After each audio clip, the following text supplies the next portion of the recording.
Hi beautiful people, and welcome back to my channel. In this video I'm going to show you how I made this Dreamcatcher from scratch, so keep watching. So hi guys, if you're new to the channel, I'm Charlotta from London Art Nanny, and as mentioned in this video I'm going to show you how I made this Dreamcatcher from scratch. And if you remember from last video, I told you I'm going to do something with the delivery box, so that is what I did with the base in this Dreamcatcher. So I cut out two hoops from cardboard and glued them together to make a strong circle to create the base of this Dreamcatcher. The hoop represents the circle of life. Then I started covering the hoop with a satin ribbon to cover the cardboard. To create the web inside the Dreamcatcher, I used white yarn, and then I started off with tying a double knot, and you can do that anywhere around the hoop to make sure that it stays on really strongly. And after that you hold on to the string attached and you go around the hoop, through the loop, and then you tie it quite tight. And after that you move a little bit ahead on the hoop and you do it again. And you repeat this all around the circle.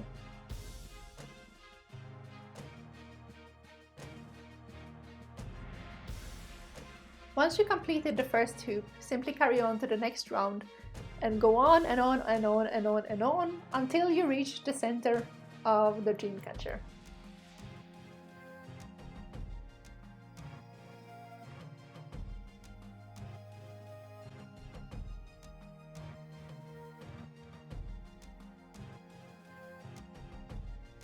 The web is meant to filter out negative energy and bad dreams and attract the positive good ones.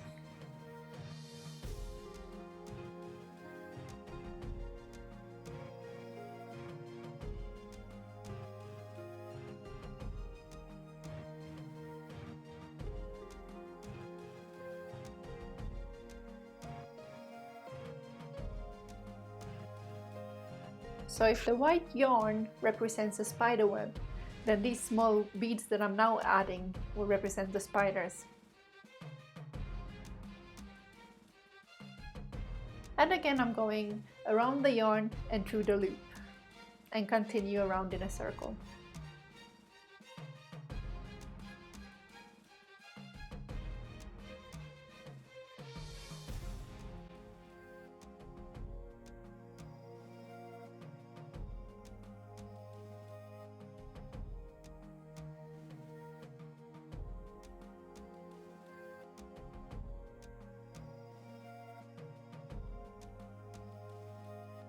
So now that I've reached the center of the Dreamcatcher, I'm tying a double knot and tying it super tight so it won't open up and break.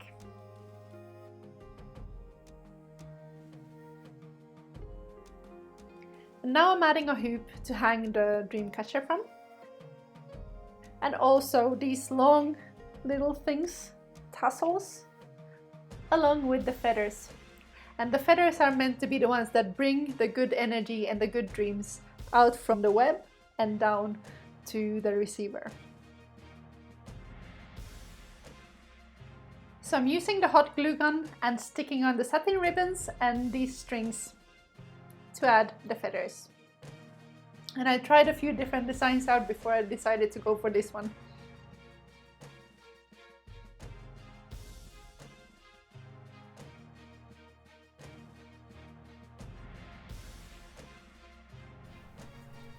So the last thing I'm doing is adding a string of light into the Dreamcatcher.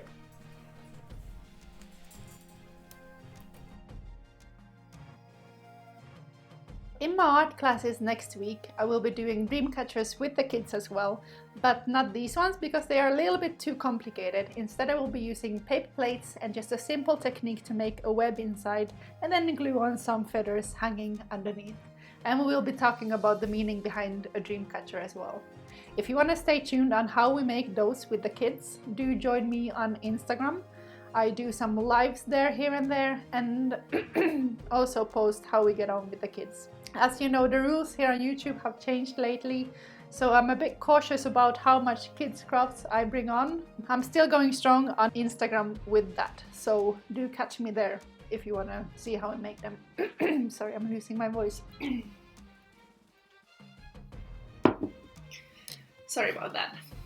Thank you so much for watching till the end. I appreciate you. If you haven't joined the channel yet, do find the subscribe button below the video and join our channel to stay tuned for new videos. Thank you so much for watching again, and I will see you next week. Bye! There we go.